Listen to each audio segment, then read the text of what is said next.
Hello everyone, पीजे point में आप सभी का स्वागत है। आज का हमारे वीडियो है वह है उन्माद के ऊपर। आज के इस लेक्चर में हम लोग उन्माद के बारे में पूरा डिटेल में पढ़ेंगे। जैसा कि आप जानते हैं, ये चरक अध्याय 9 में दिया गया है। चरक चिकित्सा स्थान 9 में दिया गया, ठीक है। चरक का चिकित्सा स्थान जब पढ़ेंगे उसमें 9वां चैप्टर है जिसका नाम है उन्माद।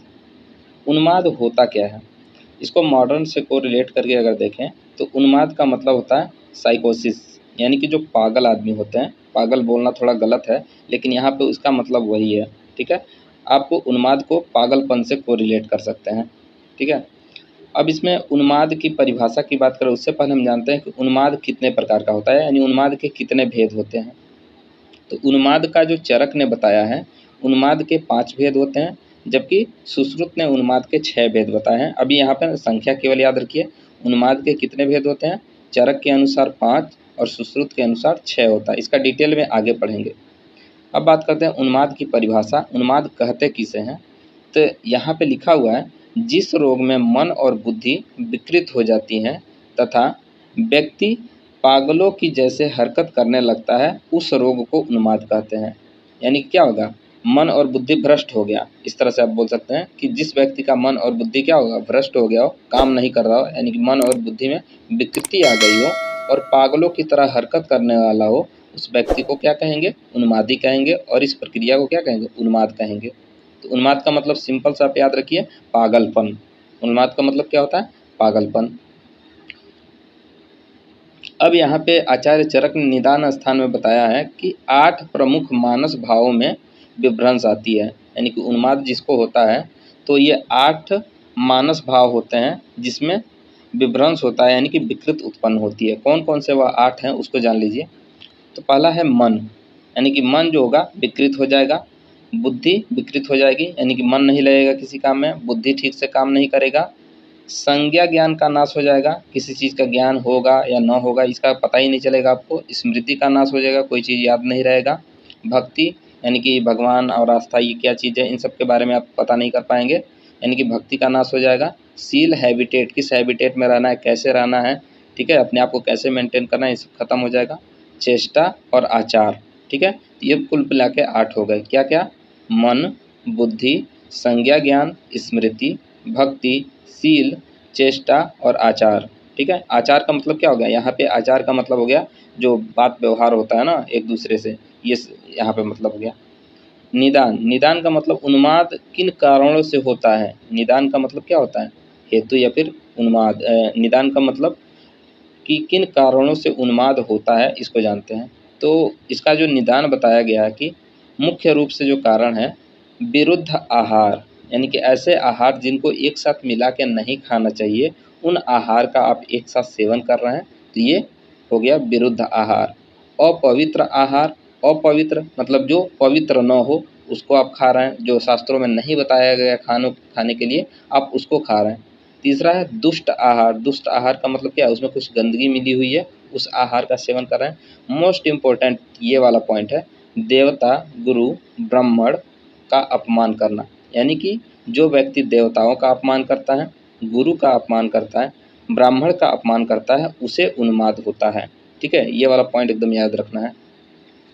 उसके बाद से अधिक भय या हर्ष होने वाला मानसिक अभिघात, यानी कि कोई ऐसा चोट लगा है जिसके वजह से आदमी को बहुत ज़्यादा खुशी हो रही है और या फिर बहुत ज़्यादा उसको हर्ष हो रहा है, भय हो रहा है, डर हो रहा है, तो इसके भी उसको उन्माद हो सकता है।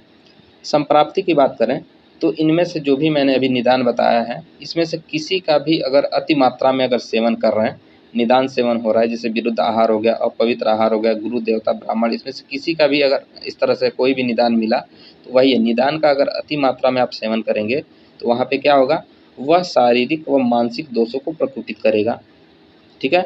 अति मात्रा में निदान का सेवन करेंगे तो शारीरिक और मानसिक दोष प्रकोपित होंगे, और ये जो दोष हैं जो प्रकोपित हुए हैं वह हृदय में अपना स्थान बना लेंगे, ठीक है।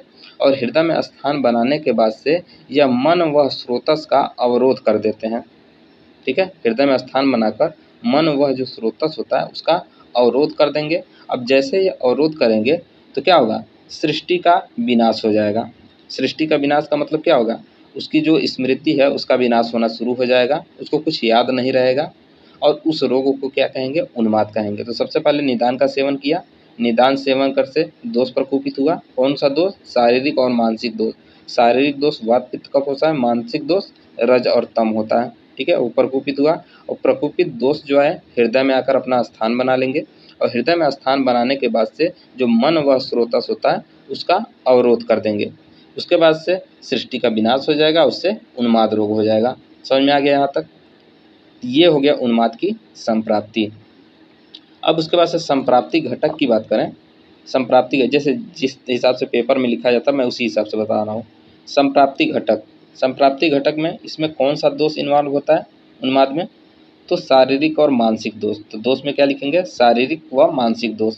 दुष्य क्या होता है? तो इसमें मन दूषित होता है। ठीक है, इसमें क्या दूषित होता है? मन दूषित होता है, तो दुष्य हो जाएगा मन। अधिष्ठान कहाँ पे ये होता है? तो अधिष्ठान हो गया मस्तिष्क। कौन सा स्रोतस इन्वॉल्व होता है? तो मनो वह स्रोतस होता है। ठीक है, संप्राप्ति घटक एक बार और देख लीजिए। दोष में क्या हो जाएगा? शारीरिक और मानसिक दोष। दुष्य क्या होता है? मन। अधिष्ठान क्या होगा? मस्तिष्क। स्रोतस क्या होगा? मन व स्रोतस। समझ में आ गया? अब बात करते हैं पूर्व रूप। पूर्व रूप का मतलब क्या हो गया? जो उन्माद है, उन्माद होने से पहले कौन कौन सा लक्षण दिखाई देगा? जैसे किसी कोई व्यक्ति उन्माद होने वाला है, उसको उन्माद के लक्षण उससे पहले दिखने लगते हैं, पूर्व रूप जिसको कहते हैं। ठीक है, तो पूर्व रूप में क्या हो जाएगा? सिर में शून्यता, नेत्रों में व्याकुलता होगी, कानों में शब्द सुनाई देना, मुख से लार का गिरना, स्वप्न में बुरे चेहरों का दिखना, ज्वर होना, भोजन की इच्छा न करना, शरीर में दुर्बलता, आंखों के सामने अंधेरा होना, ये कुछ पूर्व रूप है। क्या क्या?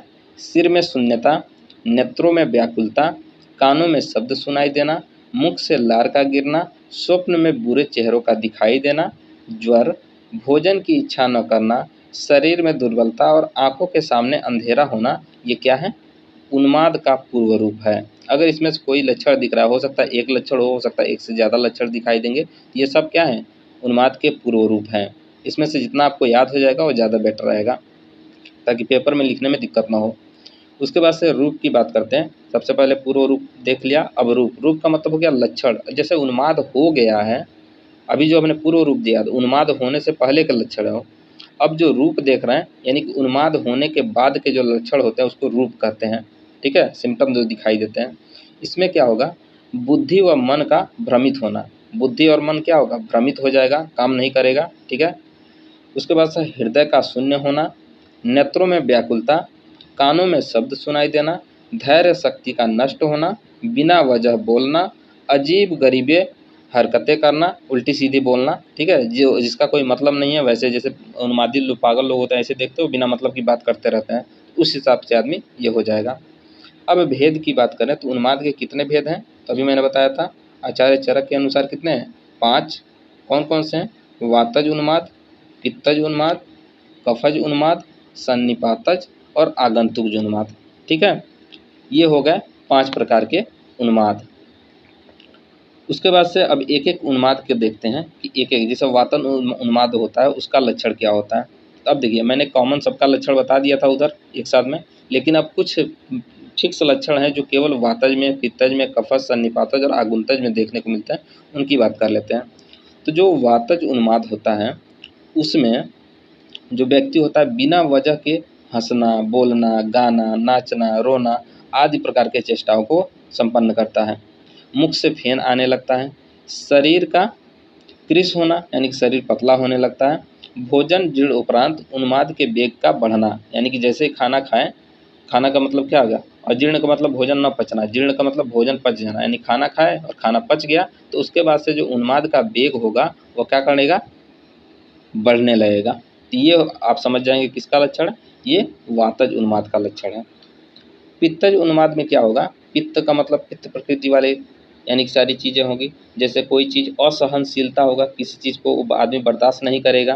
ठीक है, लोगों को धमकाएगा बार बार जा कर के, लोगों से बिना मतलब की बातें करेगा, शरीर में अत्यधिक उष्णता, शरीर में गर्मी रहेगी, शीतल पदार्थों की इच्छा करेगा। तो ये 4 चीज़ें पित्तज वाले में देखिए, सारी असहनशीलता, ठीक है, लोगों को धमकाने का काम करेगा, अत्यधिक उष्णता होगी। जब उष्णता होगी तो क्या होगा, उसे ठंडा चीज़ें खाने की इच्छा होगी।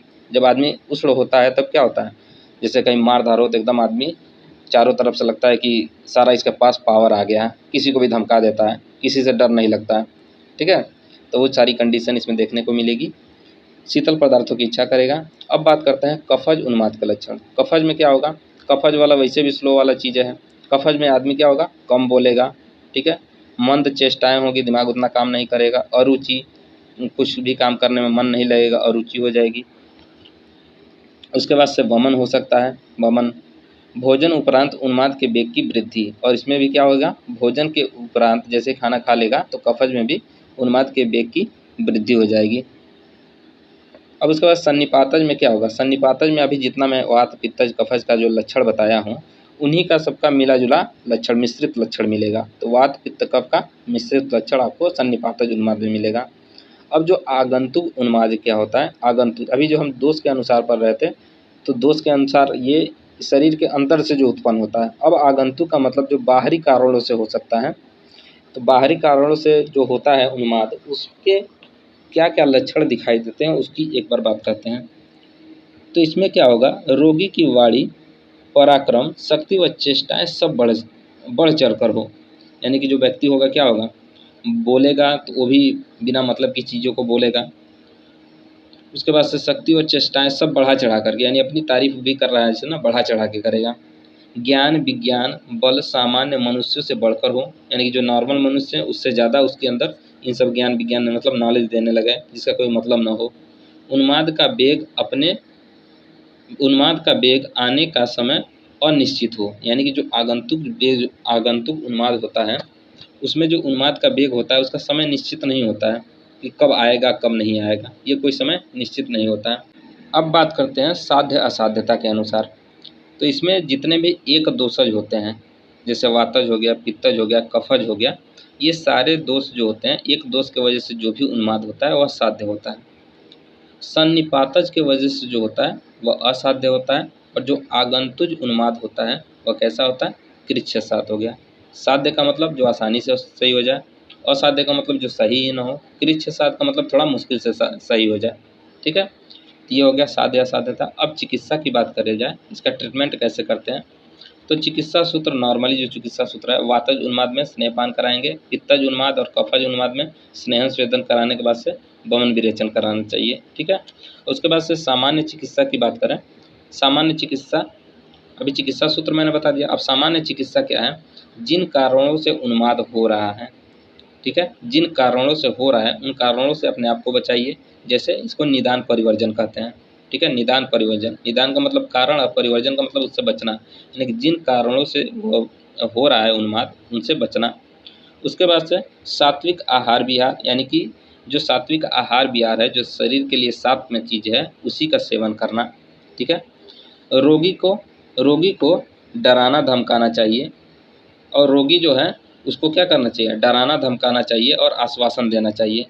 उसको डराएंगे, जैसे बहुत ज़्यादा बोला, उसको डराएंगे धमकाएंगे तो उसकी चिकित्सा एक तरह सही नहीं है कि रोगी आपके पास इलाज कराने आ रहा है उसको धमका रहे हैं। लेकिन शास्त्रों में ऐसा लिखा गया है, रोगी को क्या करना है, डराना है, धमकाना है, ये सामान्य चिकित्सा में है।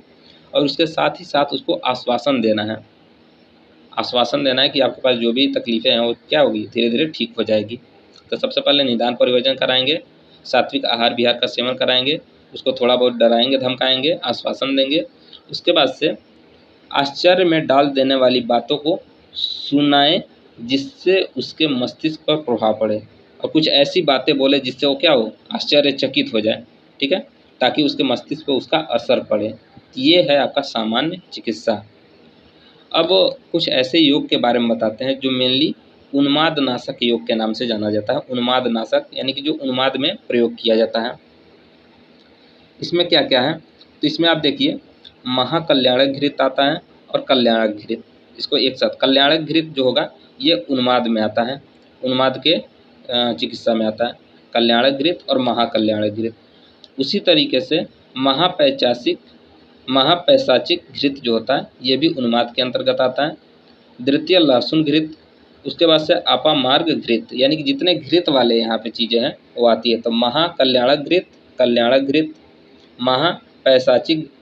महापैशाचिक घृत और द्वितीय लहसुन आदि घृत और अपामार्गादि घृत, इनका उपयोग किया जाता है उन्मादनाशक योग के रूप में। और इसमें एक और चीज़ है, लहसुन घृत जो हो गया, अभी देखिए एक बताया था मैंने क्या, लहसुनादि घृत, ठीक है, एक द्वितीय लहसुनादि घृत। तो लहसुनादि घृत दो लिखा है, एक द्वितीय लहसुनादि घृत, एक लहसुनादि घृत, यानी कि जो लहसुन में लहसुन जो होता है उससे और घृत को दोनों को मिला के जो बनता है उसको लहसुनादि घृत करते हैं। और एक होता है सिद्धार्थकारी घृत, सिद्धार्थकारी घृत, और लास्ट वाला होता है हिंगवादी घृत। यानी कि इतने चीज़ें हैं इसमें आपको याद रखना है जो योग है। तो मेनली कौन कौन सा, एक लहसुन घृत जो होता है इसको पूछा जाता है, उसके बाद से महाकल्याणक घृत और कल्याणक घृत और हिंगवादी घृत, ये ज़्यादा इम्पोर्टेंट है, इसको आप याद रखेंगे। अब इसके बाद से उन्माद में पंचकर्म का क्या प्रयोग है, उन्माद में पंचकर्म कैसे प्रयोग करते हैं उसके बारे में थोड़ा जान लेते हैं। यहाँ पे लिखा हुआ है, पित्तज और कफज उन्माद में सबसे पहले स्नेहन व स्वेदन कराने के पश्चात कफज में वमन तथा पित्तज में विरेचन कराना चाहिए। उसके बाद से संसंजर कर्म, पेया विलेपी एकागु आदि का सेवन कराना चाहिए। तो अब देखिए क्या है, अगर पित्तज है या कफज उन्माद है तो सबसे पहले उसमें स्नेहन स्वेदन कराएंगे, ठीक है। तो उसके बाद से स्नेहन स्वेदन करा, कोई भी हो, पित्तज हो या फिर कफज हो, तो उसमें स्नेहन स्वेदन कराएंगे। उसके बाद से कफज में वमन कराएंगे और पित्तज में विरेचन कराएंगे। समझ में आ गया क्या करना है इसमें। अगर पित्तज और कफज उन्माद है तो उनमें स्नेहन स्वेदन पहले करा देंगे, और स्नेहन स्वेदन कराने के बाद अगर कफज वाला है तो उसमें वमन कराएंगे और पित्तज वाला है तो उसमें विरेचन कराना चाहिए, ठीक है।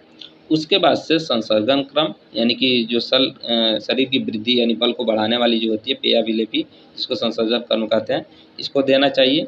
उसके बाद जब रोगी के शरीर में बल आ जाए तो उसे पुनः स्नेहन स्वेदन कराकर निरूह और अनुवासन बस्ती, निरूह और अनुवासन नस्य देना चाहिए, ठीक है। निरूह और अनुवासन नस्य देना चाहिए यहाँ पे। आई होप आपको समझ में आ गया। तो उन्माद में पंचकर्म का प्रयोग कैसे करेंगे, अगर कफज है सबसे पहले देखिए, सबसे पहले स्नेहन स्वेदन कराएंगे, पित्तज हो या कफज हो कोई भी हो, सबसे पहले स्नेहन स्वेदन कराएंगे, कफज वाले में वमन कराएंगे, पित्तज वाले में विरेचन कराएंगे। उसके बाद से संसर्जन कर्म कराएंगे। संसर्जन कर्म कराने के बाद से शरीर में बल आ जाएगा, तो बल आ जाने के बाद पुनः स्नेहन स्वेदन कराएंगे। उसके बाद से स्नेहन स्वेदन कराने के बाद पश्चात कर्म में अब क्या करेंगे, निरूह और अनुवासन नस्य देंगे। समझ में आ गया। अब इसके बाद करते हैं उन्माद में शिरावेद कैसे करते हैं। तो उन्माद में शिरावेद का, एक शिरावेद का मतलब क्या है, जैसे ब्लड को बाहर निकालना, जिससे उन्माद ठीक हो जाता है। तो बताया गया है, उन्माद विषम ज्वर में और अपस्मार रोगों में बुद्धिमान वैद्य को शंख प्रदेश और केशांत प्रदेश में स्थित शिराओं का वेधन करना चाहिए। यानी कि जो उन्माद विषम ज्वर में होता है और अपस्मार में होता है, ठीक है, रोग में होता है,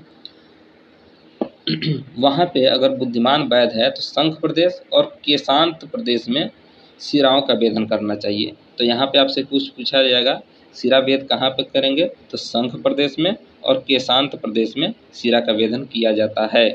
आई होप आपको वीडियो पसंद आया होगा। अगर वीडियो पसंद आया तो वीडियो को लाइक करें, चैनल पर नया है तो चैनल को सब्सक्राइब कर लीजिए। मिलता है नेक्स्ट वीडियो में, तब तक के लिए टेक केयर, बाय बाय।